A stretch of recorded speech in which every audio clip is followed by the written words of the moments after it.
Hey everybody, welcome to Rants by Michaela.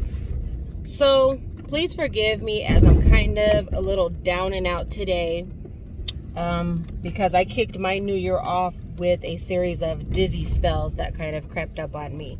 But I felt the need to create a rant today because I've seen several posts on Facebook and a few videos on TikTok talking about chasing people. Now, the other day I did a rant about cutting toxic people off, and not even just toxic people, just people that you don't align with anymore with regards to your intentions, your energy, so on and so forth. But today I'm going to talk about not chasing people. In today's society, the definition of chasing people is trying to get somebody to value you about as much as you value them. And when you start to realize that you've put somebody high on a pedestal, you've prioritized somebody that only sees you as an option, someone who's convenient to talk to or to hang out with, someone who they kind of know, but they've never put you on that pedestal. It starts out with you not having a lot of value in yourself, wondering what's wrong with you that this person doesn't want to be your friend, that this person doesn't want to be your spouse, that this person is not as close of a family member as you originally thought they were. In some cases, you start to realize that everybody was there when they needed you and nobody was there when you needed them. You start to realize you were being used. And it causes low self-esteem. It makes you feel like, what's wrong with me? But there's nothing wrong with you. A lot of people don't know how to prioritize their friendships. They really don't. And I'll give you an example. As a woman, one of the issues that I've always had is being a loyal friend to people who would brush me to the side in the heartbeat the minute they found a man. I cannot tell you how many times I looked at somebody like a loyal friend, wanted to do things with said loyal friend, like travel the world, go on vacations, want to go to different theme parks and events and stuff like that. And they didn't want to do those things with me. Next thing you know, they get a man, and I'm seeing their social media page blown up with all the trips that they're taking with this man, with all the vacations that they're going on, with all the places that they're going that we had originally said we were going to go. Next thing you know, I can't get a hold of this woman. I'm over here trying to say, hey, how's it going? How you doing?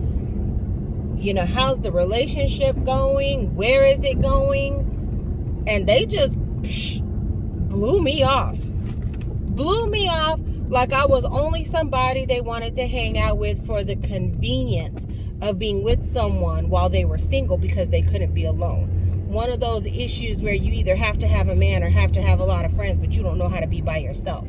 That's their problem. That's their damage. If they don't know how to prioritize a good friend or a good family member that's always there for them through thick and thin, but they quick to prioritize a man, that's okay. Let that be their damage and let that be something that they learn from. Just remember, don't call me when that little relationship doesn't work out. As your friend, I'm supposed to be the person that you confide in and ask for advice before you get into a relationship with that man. And you're supposed to ask me if that's the one that you should really, even get into a relationship with, if I even like him, if I even think that he's good for you. And then during the relationship, I'm the person that you can confide in when you're having problems, and it stays with me. It doesn't go outside to anybody else. And then once the relationship is over, if you find yourself, needing a shoulder to cry on, I'm that friend who's that shoulder to cry on. But if you quickly jump into a relationship, regardless of how I feel, don't even confide in me about the relationship.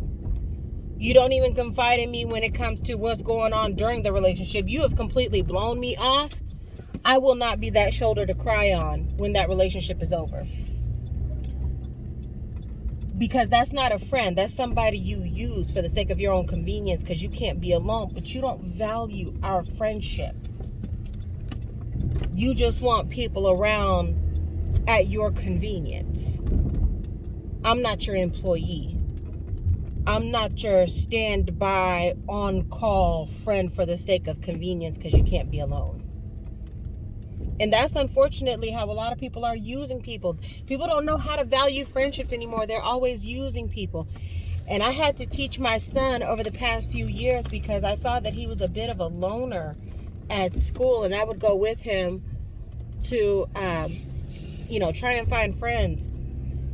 And I said, baby, how come you don't have friends? And he said, well, I wanted to go hang out with so-and-so, so-and-so, and so-and-so, and they didn't want to be my friend. And I said, baby, you got to find people that value your attention as much as you value theirs. So you found some friends that don't care anything about valuing your attention. That's okay.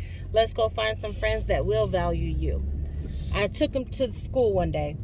And I stayed the whole day at school. I got an idea of what he was doing in class and who he was hanging out with during recess. When I saw he wasn't hanging out during recess with the kids that he usually hangs out with after school, I went to go help him find a couple of friends that would value his friendship. And sure enough, we found a group of 6 boys. One of them was actually our neighbor, and they couldn't wait to play with him. They couldn't wait. And I remember I would come to school a couple of times to drop something off after that. And one of those little boys would be in the office and he'd say, is your son here? Is your son here? He valued my son's presence. He valued his friendship. He wanted to play with him. He looked for him during recess. The person that wants you in their life will look for you. They will reach out to you. It's okay to every now and again reach out to somebody and say, hey, I'm still your friend. I'm still here, because we know people get busy. I have a best friend that I regard as my twin. I think she and I talk maybe 3 or 4 times a year. We always know each other is going to be there for the other. Life gets busy. I know I work 2 jobs and I'm a single mother of 2 kids. I'm sorry that I can't really hang out with people all the time.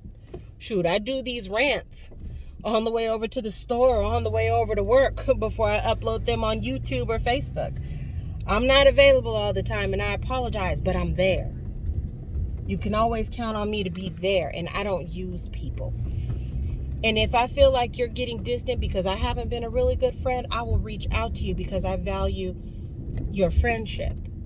But if I feel like I've put you on a pedestal and you haven't put me on a pedestal, you've put me on the back burner, friendship over. Now we're just acquaintances.